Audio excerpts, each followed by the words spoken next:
It's been 5 years since Nintendo released the Wii U, but better, also known as the Switch.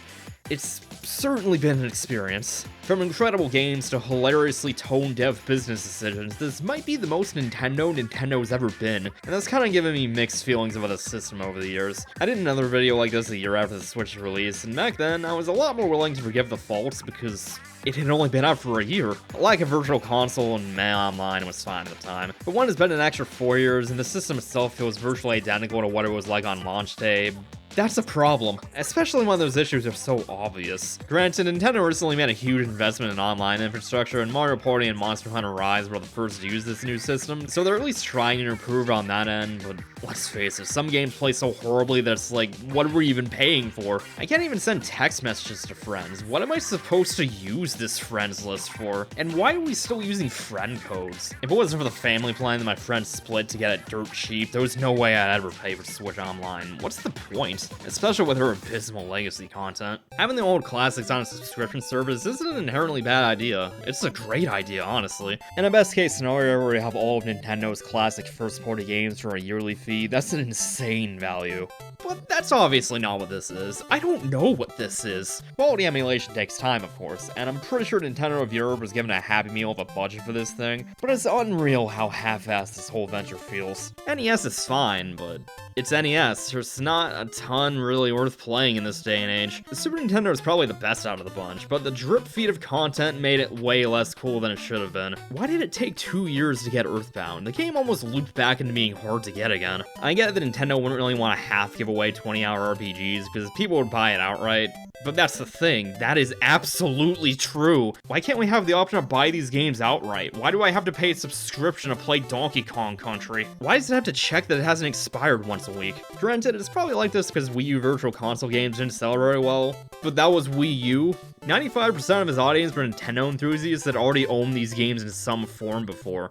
Probably even on Wii, which was ironically a better way to play most of them. A good chunk of Switch owners have never owned a Nintendo system before. They'd probably be willing to throw more money at Nintendo to play Super Mario World and everything else on here. I will buy Super Metroid again, don't even tempt me. And then we get to Sega Genesis and I question why this is even here. Why pay extra to play games you can so easily play otherwise? Including Switch. Just wait for Genesis Classics to go on sale for $15. This app is now useless to you. All these games having online play with friends is pretty great, but it's not like that's overly useful for Genesis. Although if someone isn't down to play Sonic 2's multiplayer no questions asked, they're not a true friend. N64 is definitely the weird one out of the bunch. What, with its disgusting default layout that can't be changed and shoddy emulation quality? Like if you die in Paper Mario with Watt as your active partner, the game will always crash and you will lose progress because it doesn't actually save the game to storage until you close the app. How does this even happen? Not to mention Ocarina of Time's terrible input lag and the emulation being noticeably worse than everything else. Again, properly bringing over legacy content takes time, but at least as a consumer, putting relatively little effort into it kinda gives me the impression that they don't care about their legacy. Games decades old that people clearly still love. Very few companies have that kind of staying power, and being forced to emulate them through other means for an actually decent experience is really unfortunate. They are trying to improve it, but when you're paying a subscription fee, it should be good from the start. And the whole subscription-only model seems stupid in the first place. Why pay a yearly fee to play a few games that you could probably just buy outright for maybe 2 to 3 times more? Assuming that was an option at all. They at least let you buy the DLCs included in the expansion pass separately, so there's that. But let's get to the elephant in the room.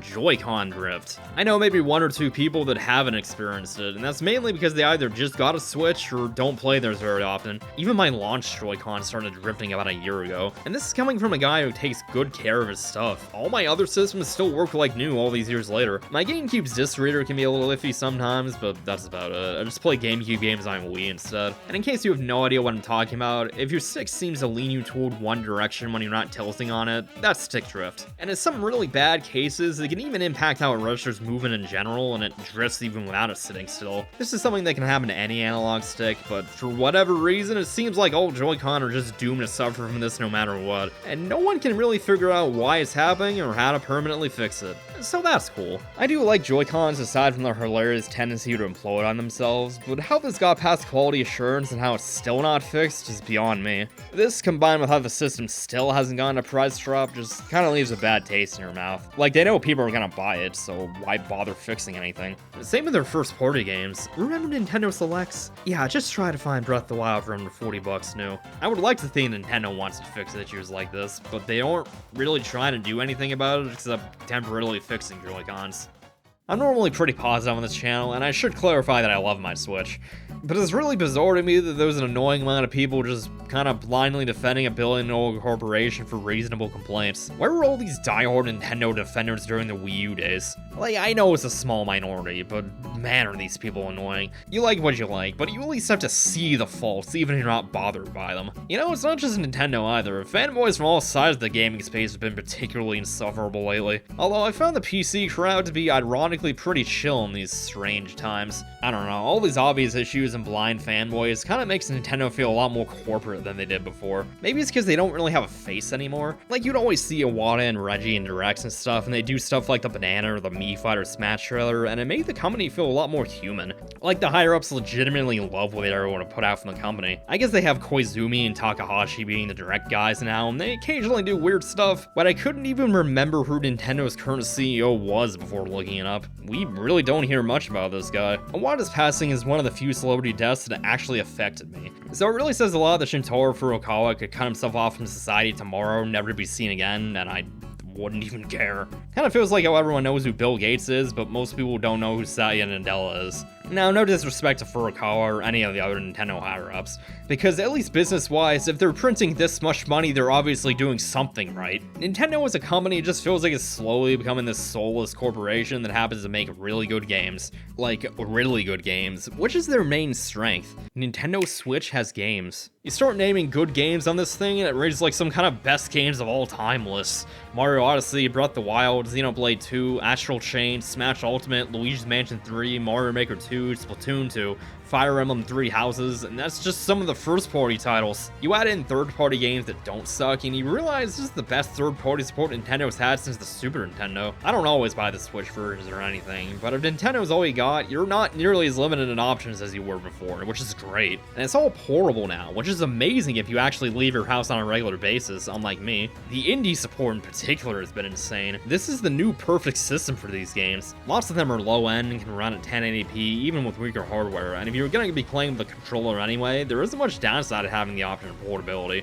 aside from maybe mod support on PC. Seriously, if an indie game's on Switch, I usually go for it on there unless I can get it on sale somewhere else. There's been a ton of great indie games on this thing, some of which were even published by Microsoft. Yeah, you can play Cuphead and Ori on Switch. It's so cursed seeing Microsoft on the store page, but in a good way. While it is pretty nice to be able to play more than just Nintendo games on my Nintendo system, the first-party games have been killing it too, and I really like all the new directions and risks their games are taking. Breath of the Wild made the open-world genre actually interesting, Kirby gained a Z-axis, Mario went back to the sandbox style, Animal Crossing drops you on a deserted island and tells you to go crazy, Fire Emblem somehow works as a school life sim. They're pushing a lot of their long-running series in new, unexpected directions. It breathes a ton of life into old stuff. Not everything's doing this though. Pokemon was just the same as ever until like a month ago. I've heard they just kind of went back to basics with Mario Party, but most of them are, which very few developers are willing to do. They're even starting to bring back smaller series like Metroid, Famicom Detective Club, and Advance Wars. It gives me a glimmer of microscopic hope for Golden Sun.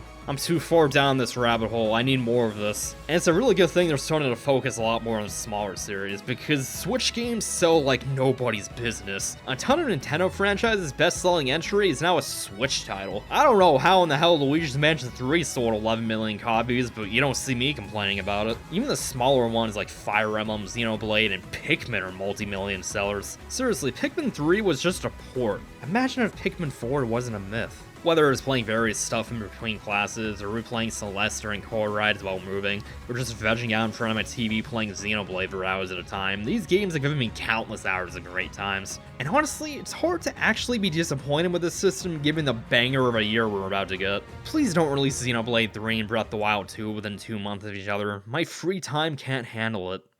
The Switch's main strength is its insane library, but it's that same strength that puts it into a weird state of limbo for me. This is an awesome system, probably one of the best Nintendo's ever produced, but it's so close to being so much better than what it already is. If the legacy content was a little better, if it had a few more system features, if it had a few more streaming apps, if the online was actually good, then it would hands down be the best system release in a long time. But that's only true if you mainly play single-player games and don't speak to other people at all, which obviously isn't everyone. Nintendo Switch promised console games on the go, and it does that as well as it reasonably could with the hardware, but it really doesn't have a ton outside of that. Which is depressing to even admit, because I love my Switch, but it could be so much more.